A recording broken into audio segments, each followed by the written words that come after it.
السلام علیکم ناظرین، MCN اردو نیوز کے خاص ملاقات اس سیگمنٹ میں آپ تمام کا استقبال کرتے ہیں۔ آج ہمارے ساتھ زکوٰۃ سینٹر انڈیا ناندیڑ کے جو پریسیڈنٹ ہے جناب جاوید لطف اللہ صاحب موجود ہے۔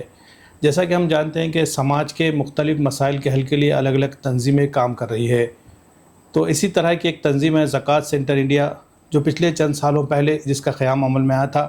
یہ تنظیم معاشی شعبے میں لوگوں کو امپاورمنٹ کرنے کے لیے مختلف انداز سے کام کر رہی ہے، مختلف اسکیمیں اس تنظیم کی جانب سے چلائی جا رہی ہے۔ کیا کچھ پورا کام ہو رہا ہے، ان تمام باتوں کی معلومات حاصل کرنے کے لیے آج ہم جاوید لطف اللہ صاحب سے ملاقات کرنے یہاں پہنچے ہیں۔ آئیے ہم ان سے بات کرتے ہیں اور یہ جاننے کی کوشش کرتے ہیں کہ یہ جو زکوٰۃ سینٹر انڈیا کا جو قیام عمل میں آیا، تو بیسیکلی کیا تصور تھا ذہن میں، کیوں ایسا لگا کہ یہ صحیح ادارہ ہونا چاہیے جو اس طرح کا کام کیا جا سکے۔ بسم اللہ الرحمن الرحیم، وعلیکم السلام۔ زکوٰۃ سینٹر انڈیا کا قیام 2022 میں ملکی سطح پر عمل میں آیا اور ناندیڑ کی برانچ 2023 سے شروع کی گئی۔ اس کے قیام کے پیچھے جو بیسک مقصد تھا وہ جیسے کہ تمام عبادتیں، فرض عبادتیں اسلام میں اجتماعی ہیں، زکوٰۃ کا بھی جو اسلامی اسپرٹ کے حساب سے تصور اجتماعی زکوٰۃ کے نظم کا ہے، لیکن کسی وجوہات سے سیاسی وجوہات یا جو بھی ہو، اجتماعی زکوٰۃ کا نظم ختم ہوتا چلا گیا تھا اور ہمارے ملک میں اجتماعی زکوٰۃ کا کوئی نظم نہیں تھا۔ اور زکوٰۃ کا جو نظام اسلام میں ہے، غربت کے خاتمے کے لیے ہے، اس کا جو اصل مقصد ہے وہ ہم حاصل نہیں کر پا رہے تھے۔ تو اسی فکر، اسی سوچ کے تحت اس تنظیم کا قیام عمل میں آیا۔ کچھ سماج میں کام کرنے والے علماء دین اور بہت سے مفکر لوگوں نے اس کا قیام عمل میں لایا اور 2023 سے ناندیڑ میں اس کا یونٹ قائم کیا گیا۔ تو زکوٰۃ سینٹر انڈیا کا قیام عمل میں آنے کے بعد سے کن کن شعبوں میں کام ہو رہا ہے، اس تعلق سے کچھ معلومات دیجیے۔ زکوٰۃ سینٹر انڈیا نے ابھی اپنے قیام سے 3 شعبوں پر خاص طور سے اپنا توجہ مرکوز کی ہے۔ اس میں پہلا تو ہے روزگار، لیولیہڈ، دوسرا اسکالرشپس ہے، تعلیمی وظائف، اور تیسرا مواسات۔ فی الحال ان 3 مدد پر ہی کام ہو رہا ہے۔ زکوٰۃ سینٹر انڈیا کے تحت ناندیڑ میں جو روزگار، تعلیمی وظائف اور مواسات، ان 3 بنیادی شعبوں کو اپنی ترجیحات میں کیوں شامل کیا گیا؟ ان کے انتخاب کے پیچھے کی کیا ضرورت اور سوچ کار فرما تھی؟ زکوٰۃ کی ادائیگی جو ہے پیسوں کی صورت میں جو دی جاتی ہے، تو اس کے 2 مصرف ہوتے ہیں، ایک کنزمپٹیو یوز اور ایک پروڈکٹیو یوز۔ کنزمپٹیو یوز، ابھی تک ہم کنزمپٹیو یوز میں یہ کر رہے تھے جس سے خاطر خواہ غربت کے خاتمے میں مدد نہیں ہو رہی تھی۔ تو زکوٰۃ سینٹر انڈیا کے ذمہ داروں نے یہ سوچا کہ ہم پہلے ٹارگٹ پروڈکٹیو یوز کو کریں، کہ جس سے کیا ہوگا کہ پروڈکٹیو یوز جب ہوگا تو مستحقین کی تعداد کم ہوگی اور مزکی کی تعداد بڑھے گی، اور زکوٰۃ اچھے طور پہ استعمال ہو کر اس سے غربت کے خاتمے میں اچھی مدد ملے گی۔ اور جیسے کہ روزگار یا تعلیم، جس سے پروڈکٹیو یوز ہے، اس سے ویلتھ کریٹ ہوگا، اور غربت کے خاتمے کے لیے ویلتھ کا کریشن بہت ضروری ہے۔ بھیک یا صدقہ خیرات دینے سے غربت کبھی ختم نہیں ہو سکتی، یہ ہم نے تجربات سے بھی دیکھا ہے، اپنے اتنے دنوں کے تجربے سے ہم جانتے ہیں۔ روزگار اسکیم کے تحت اب تک کتنے افراد کو معاشی طور پر خود کفیل بنانے میں کامیابی حاصل ہوئی ہے، اور اس کے کیا کچھ نمایاں نتائج سامنے آئے؟ ابھی پچھلے 3 سالوں کا اگر دیکھیں تو ٹوٹل 442 لوگوں نے روزگار کے لیے ہم سے رجوع کیا۔ اس میں سے تنقیح کے بعد، اسکروٹنی وغیرہ کرنے کے بعد 313 لوگوں کو ہم نے مدد فراہم کی زکوٰۃ میں، اور ہمیں تھوڑے تھوڑے اس میں نتائج اچھے سے مل رہے ہیں۔ خاص طور پہ کچھ لوگ، ہم نے ابھی پچھلے 3 سالوں کا تجربہ دیکھیں تو ہم نے یہ پایا ہے کہ کچھ لوگ اب وہ زکوٰۃ مستحق میں سے نکل گئے، وہ مستحق نہیں رہے، اور کچھ لوگوں نے تو ہم سے یہ کہا کہ انشاءاللہ ہم کچھ دنوں میں ہم خود زکوٰۃ دیں گے۔ تو جو بیسک اسپرٹ تھی اس تنظیم کو قائم کرنے کی، تو ابھی شروعات ہونے سے اس کا کسی حد تک ہم کو نتیجہ مل رہا ہے، لیکن ابھی بہت کچھ کام کرنا باقی ہے۔ جی، جہاں تک ناندیڑ زکوٰۃ سینٹر کا جو یہاں کا یونٹ ہے، کن اصولوں اور معیارات کی بنیاد پر یہ فیصلہ کرتا ہے کہ کون سا فرد مستحق ہے، اور یا کوئی خاندان روزگار، امداد یا واقعی مستحق ہے؟ مستحق کی کیٹیگری کیسے ڈیسائیڈ ہوتی ہے؟ زکوٰۃ کا جو نصاب ہے، سب سے پہلے تو ہم पब्लिक नोटिफिकेशन अखबारात या व्हाट्सएप के ज़रिए देते हैं, एप्लीकेशन मंगवाते हैं लोगों के, जिनको या किसी रेफरेंसेस पे किसी अच्छे जानकार आदमी की तरफ से कोई दरखास्तें आती हैं हमारे पास, उनकी दरखास्तों की स्क्रूटनी करने के बाद हमारे पास एक टीम है वॉलंटियर्स की जो उनके डोर तक जाकर सर्वे करते हैं, सर्वे करके जायज़ा लेते हैं कि वो ज़कात के मुस्तहिक हैं या नहीं। अगर वो ज़कात के मुस्तहिक है, सिर्फ हम मुस्तहिक नहीं देखते, मुस्तहिक और उनमें सलाहियत होना चाहिए रोज़गार करने की। मुस्तहिक तो बहुत हैं, लेकिन जिनमें सलाहियत नहीं, हम थोड़ा सा उनको इसमें नहीं करते, मदद नहीं करते, क्योंकि हमको रोज़गार बढ़ाने में ज़्यादा इंटरेस्ट है। तो हम फिर इनके सलाहियत की भी जांच करते हैं कि अगर वो उनके अंदर वो सलाहियत है तो फिर हम हमारी एक यूनिट मैनेजमेंट कमेटी होती है, उनको बुलाकर हम उनसे और कुछ सवालात करते हैं और उसके बाद जब हमको तसल्ली हो जाती है तो फिर उनको इमदाद दी जाती है। अब जिनको भी आपको इमदाद के लिए आप सेलेक्ट करते हैं तो इमदाद के ज़ाहिर से फ़ंड देने के साथ साथ क्या उनकी ट्रेनिंग, उनकी मशावरत या उनको इस सिलसिले में काउंसलिंग वगैरह के ताल्लुक से कुछ क्या प्रोग्राम चलाया जाता है ताकि वो प्रॉपर उसका इस्तेमाल करके रोज़गार खुद कफील बन सके? हाँ, अभी तक तो हम ऐसा करते आए हैं कि जो रोज़गार के लोग आते हैं तो उनसे रिलेटेड कुछ जो हमारे समाज में रोज़गार करते हैं, जो बड़े लोग हैं, बड़े व्यापारी वगैरह हैं, उनसे उनकी काउंसलिंग करके बातचीत करते हैं। लेकिन मुस्तक़बिल में हमारा ऐसा इरादा है कि ऐसे ग्रुप्स को कोई ट्रेनिंग दें और फिर उनको रोज़गार से लगाएं। ये भी हमारी इस नए साल में एक स्कीम है, इंशाल्लाह ऐसा करेंगे हम। अभी तक तो ऐसा करते हैं, उस फील्ड में जो भी अच्छे लोग हैं, जो बड़े बिजनेस में हैं, उनसे उनकी बात करवाते हैं, उनको तरीक़े वगैरह सिखा के थोड़ी सी मदद करते हैं, रहनुमाई करते हैं। जी जी। मौजूदा दौर में किन छोटे कारोबार, हुनरमंद अफराद, पेशावर तबक़ात को तरजीह देकर सपोर्ट फराहम किया जा रहा है और इसके क्या कुछ वजूहात हैं? अभी ख़ास तौर से आपको कहूँ तो हमने जो किए हैं उसमें से एक है मल्टी सर्विस सेंटर, उसके बाद है वुड पॉलिश, फैब्रिकेशन, एल्यूमिनियम के वर्क और कुछ रेडीमेड गारमेंट्स हैं, बेड शीट्स हैं, कपड़ा है और सिलाई मशीन्स हैं। तो इस तरह के बहुत से, और कुछ इनमें हैं वेजिटेबल्स में, ऐसे बहुत से इसमें हैं और उसमें खातर खा नताइज मिले हैं। अभी कुछ ऐसे मिसालें हमको कायम हुई हैं, जैसा एक शख्स को हमने बेडशीट के लिए पहले साल में इमदाद दी थी, वो खुद किसी से कमीशन पर बेडशीट लेकर बेचता था, उसको फिर हमने इमदाद दी अपने आप अभी वो खुद दूसरों को दे रहा है कमीशन पर, यानी होलसेल उसने शुरू किया। ऐसे ही एक आलू प्याज का एक कारोबारी था जिसको एक हाथ गाड़ा और आलू प्याज के लिए कुछ कैपिटल हमने दिया था, उसने 2 साल में खुद का कारोबार डेवलप किया। अभी उसने एक दुकान खरीद ली और वो बड़ी मकदार में आलू प्याज लाकर दूसरों को देना शुरू कर दिया उसने। इसी तरह नांदेड़ में 4 मल्टी सर्विस सेंटर के लिए हमने मदद की, चारों अच्छी तरह से फ्लरिश हो रहे हैं। और ऐसे बहुत सी मिसालें हैं, मैं सिर्फ कुछ 2-4 मिसालें आपको बता रहा हूँ। जी, तालीमी वज़ाइफ के लिए तलबा का इंतखाब जो है वो किस शफ़ाफ और मुनज़्ज़म तरीक़ेकार के तहत किया जाता है? इस हवाले से किस तरह से कि कौन कौन से शोबे के बच्चों को इसके लिए सेलेक्ट किया है? तालीमी वज़ाइफ में हमारा जो पॉलिसी है, हम 10th के बाद के बच्चों के लिए हम मदद करते हैं जी। तो फिर उनको अगर अच्छे मार्क्स हैं, प्रेफरेंस हम देते हैं। जो बच्चे गवर्नमेंट में 11-12 के लिए मदद करते हैं और उसके आगे के एजुकेशन जो गवर्नमेंट इंस्टीट्यूट्स में जाते हैं उनको पहले प्रेफरेंस देते हैं, जो मुस्तहिक बच्चे गवर्नमेंट में जाते हैं।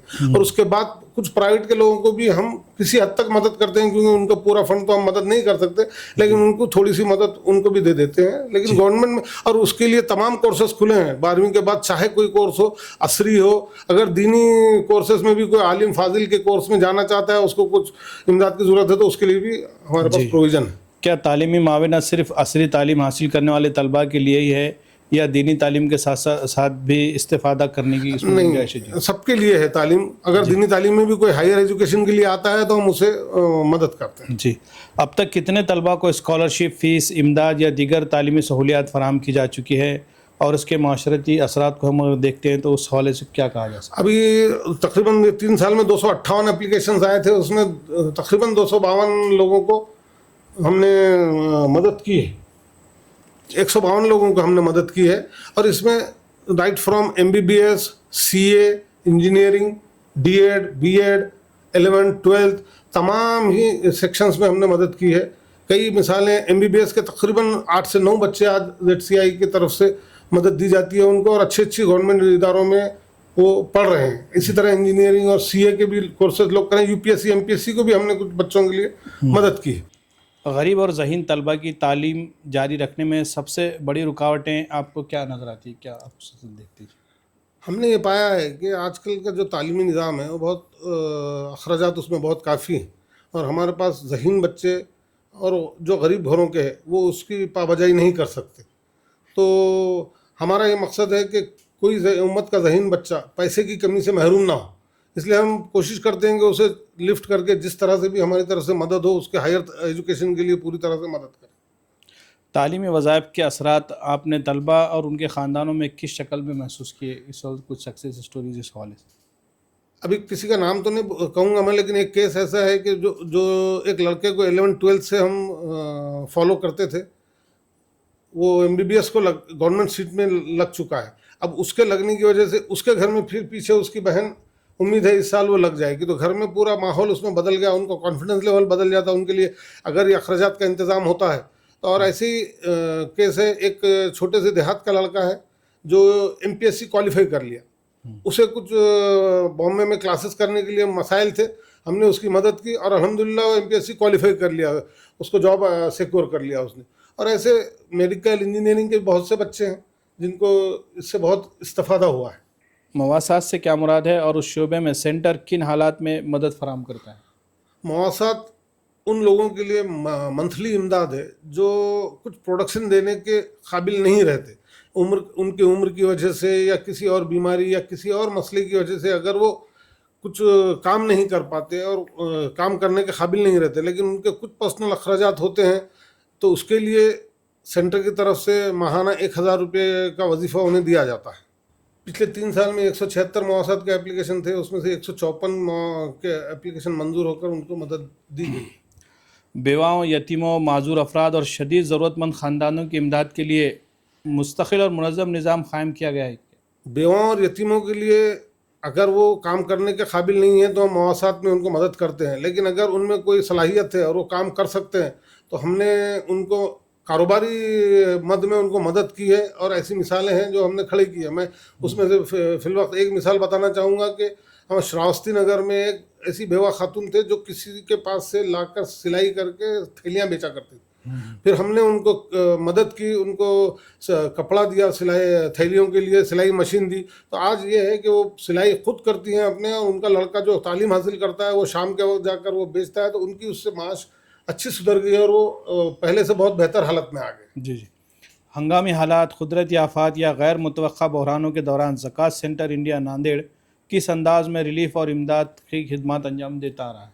ابھی ہنگامی حالات کا ہمارے پاس پروویژن ہے، 5 سے 10% ہم اس کے لیے خرچ کرتے ہیں. جیسے قدرتی آفات آتی ہیں، پچھلے سال ہی ہمارے پاس فلڈ کی بہت بری صورتحال تھی ناندیڑ میں، تو اس وقت ہم نے جو زیر آب علاقے تھے، جو لوگوں کے گھر پانی میں آ گئے تھے، جن کے گھر کے سامان خراب ہو گئے، بچوں کی کتابیں ضائع ہو گئیں، تو ہم نے ہنگامی حالات کے طور پر فلڈ کے دوران تو وہاں پہ کھانے پینے کا انتظام کیا، کچھ کرانہ لوگوں کو دیا جو بعد میں گھر جانے کے لیے. پھر اس کے بعد جو بچوں کے کتابیں وغیرہ سب خراب ہو گئے تھے، ان کو کتابیں اور تعلیمی جو بھی سامان لگتا وہ مہیا کیا، اور اس طرح سے ان کو مدد کر کے واپس کھڑے کرنے میں مدد کی. مستحق جو افراد، ان کی شناخت، سروے اور جانچ پڑتال کے لیے کیا شفاف اور قابل اعتماد نظام اختیار کیا جاتا ہے تاکہ امداد صحیح افراد تک پہنچ سکے؟ الحمدللہ ہم پوری طرح کوشش کر رہے ہیں کہ اس میں مستحق افراد تک ہماری امداد جائے.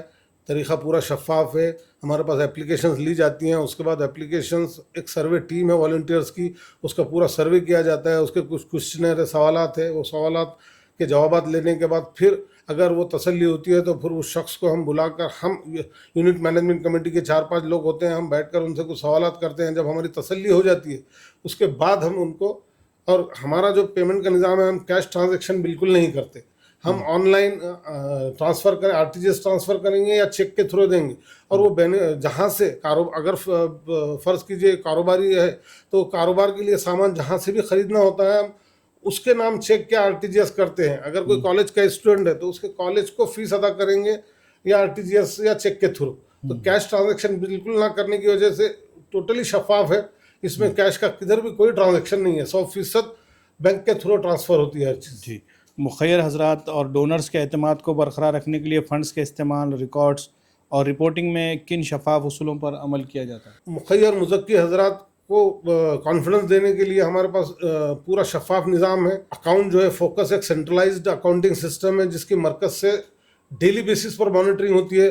डेली बेसिस पर इनकम और आउटगोइंग जो होता है हमको आज की आज इंट्रीज डाल के उसको अप्रूव कर लेना पड़ता है, और इसके ऊपर पूरा मॉनिटरिंग और मेंटोरिंग हमारी सेंटर से होती है। अकाउंट एकदम परफेक्ट है, पैसा उसके अकाउंट के थ्रू ही जाता है, ऑनलाइन जाता है। ये बात हम जो मुखियर हजरात हैं उनके ग्रुप्स में व्हाट्सएप में उन्हें इन्फॉर्म करते रहते हैं, टाइम टू टाइम उनकी राय लेते रहते हैं और उनको मालूम भी करते हैं बात। नौजवान नस्ल को खिदमत खल्क और फलाही सरगर्मियों से जोड़ने के लिए सेंटर क्या अमली इक़दाम और तरबियती सरगर्मियाँ अंजाम दे रहा है? उनको भी इस कामों में इंटरेस्ट आए, इसके लिए उनको जोड़ा जाता है, उनसे सर्वे का काम या और किसी तरह से इसमें फॉर्म जमा करना या रिपोर्ट जमा करना, इसके काम लेकर उनके इंटरेस्ट को बढ़ाने के लिए हमारे सेंटर की तरफ से नौजवानों का इन्वॉल्वमेंट किया जाता है, ताकि अगली नस्ल वो इस जज्बे के साथ इस काम को आगे बढ़ा सके, वो तैयार हो। मुस्तक़बिल के हवाले से ज़कात सेंटर इंडिया नांदेड़ के क्या अहम मंसूबे, अहदाफ और तौसी प्रोग्राम ज़ेर गौर है, खुसूसन रोज़गार, तालीम और मवासात के शोबे में? मुस्तक़बिल का प्लान, हमारा टारगेट इस साल का हमने 1 करोड़ का, पिछले साल हमको तकरीबन 59 लाख का कलेक्शन और डिसबर्समेंट हुआ था। इस साल हमने 1 करोड़ का टारगेट रखे हैं और अल्हम्दुलिल्लाह अभी 1-2 महीने में हम 50-55 लाख तक पहुंच गए और इंशाल्लाह हम हदफ को पा लेंगे। हम रोज़गार में अब हमारे पास 50,000 का लिमिट था, तो हमने इस साल ऐसा डिसाइड किया कि कुछ 5 कारोबारी ऐसे लोगों को इससे ज़्यादा 1.5 लाख तक हम मदद देकर खड़े करेंगे और एक सक्सेस स्टोरी के लिए कोशिश करेंगे। तो उसमें हम काम कर रहे हैं और 1 से 2 लोगों पर काम चालू है। इस साल हम 5 को करना चाह रहे हैं। ज़कात सेंटर इंडिया में ख़वातीन की शमूलियत के सिलसिले में क्या पॉलिसी इख्तियार की जाती है? हाँ, ये बहुत अच्छा सवाल किया आपने। ख़वातीन जो कि समाज का तकरीबन निस्फ हिस्सा है, और हमारे समाज के अगर हालात हम देखें तो बहुत जगह जो कमज़ोर तबक़ात हैं उनमें ख़वातीन पर घर की बहुत सी जिम्मेदारियाँ हैं, तो उनको लिफ्ट करने के लिए हमें भी एहसास है कि हमारे ग्रुप में भी कोई ख़वातीन जो इंटरेस्टेड हैं वो रहें, तो बहुत अच्छे से उनसे इंटरेक्शन हो सकेगा और हम और ज़्यादा लोगों तक पहुंच सकेंगे। तो हमारी कोशिश है, अभी फ़िलहाल ख़वातीन हमारे साथ जुड़ी हुई नहीं है, लेकिन हम कोशिश कर रहे हैं कि जो इसमें इंटरेस्ट रखेंगे उन्हें हम इन्वॉल्व करेंगे और आगे ख़वातीन का भी इसमें इन्वॉल्वमेंट रखेंगे इंशाअल्लाह। आखिर में अवाम, मुखय्यर हज़रात, नौजवानों और समाजी कारकुनान के लिए आपका क्या पैगाम है, ताकि माशरे से गुर्बत, महरूमी और बेरोज़गारी के ख़ात्मे में इज्तिमाई किरदार अदा किया जा सके? आखिर में मैं ये कहना चाहूँगा कि ज़कात सेंटर इंडिया ये एक ऐसी तंजीम, ऐसा इदारा है जो किसी नाम से जुड़ा हुआ नहीं है। ये उम्मत में से उम्मत के लिए खड़ा किया गया इदारा है।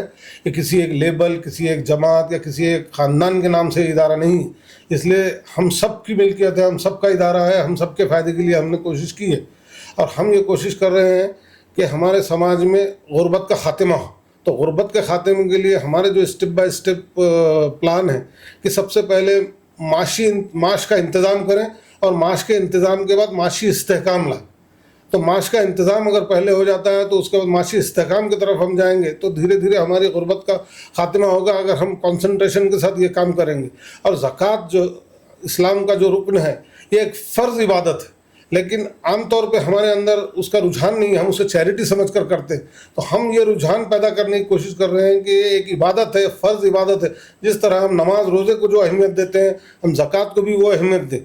बहुत से लोग हमारे पास ऐसे हैं मुज़क्की हज़रात जो पूरा कैलकुलेशन करके ज़कात देते हैं, लेकिन बहुत से लोग ऐसे हैं कि नॉमिनल ज़कात निकाल देते हैं। तो ये इसी तरह हो गया कि हम अगर ज़ोहर की ज़कात 4 रकात फ़र्ज़ है, हम 3 रकात पढ़कर अगर चले जाएँ तो हमको सवाब नहीं मिलेगा।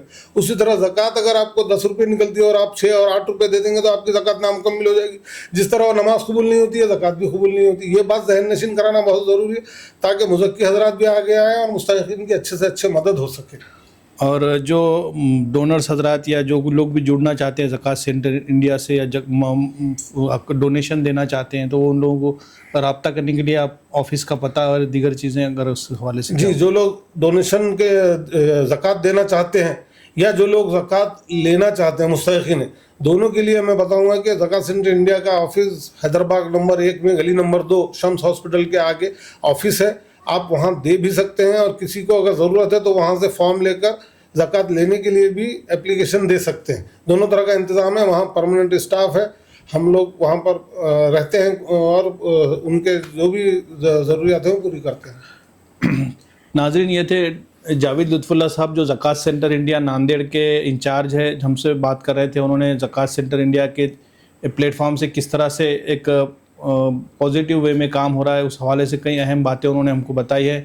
یقیناً ان کی باتوں سے اور زکوٰۃ سینٹر انڈیا کی پوری کارکردگی جاننے کے بعد ہم کو اس بات کا احساس ہو رہا ہے کہ یہ ادارہ بہت مؤثر انداز میں کام کر رہا ہے اور بہت نتیجہ خیز اس کے کام دیکھنے کو مل رہے ہیں۔ عام طور پر زکوٰۃ کا تصور آنے کے بعد لوگ وقتی امداد یا جو معمولی لیول پہ جو سپورٹ ہو جایا کرتا تھا، لیکن یہاں پہ روزگار کھڑا ہونے کا کام ہو رہا ہے، تعلیم کے شعبے میں کام ہو رہا ہے، مواسات کے حوالے سے جو یتیم اور بیوہ ان کے لیے کام ہو رہا ہے، تو سماج میں واقعی اس کے کافی اچھے اثرات ہم کو محسوس ہو رہے ہیں۔ اور ہم یہ بھی اس میں توقع ہم یہ کرنا چاہیں گے کہ جو لوگ واقعی اس پورے کام سے مطمئن ہیں، ان کو لگتا ہے کہ اس طرح کے کام کو سپورٹ ہونا چاہیے، تو ان کو آگے آنا چاہیے۔ زکوٰۃ سینٹر انڈیا کو زیادہ سے زیادہ وسائل فراہم کرنے چاہیے تاکہ یہ کام ایک شہر سے جو شروع ہوا ہے اور بڑے لیول پہ آگے بڑھے، اور اس طرح لوگ اس کا زیادہ سے زیادہ فائدہ اٹھا سکے۔ ہماری آج کی اس ملاقات کے لیے ہم یہیں پہ رکتے ہیں۔ اگلی ملاقات میں پھر کسی نئی شخصیت سے ملیں گے، تب تک کے لیے اجازت دیجیے۔ اللہ حافظ۔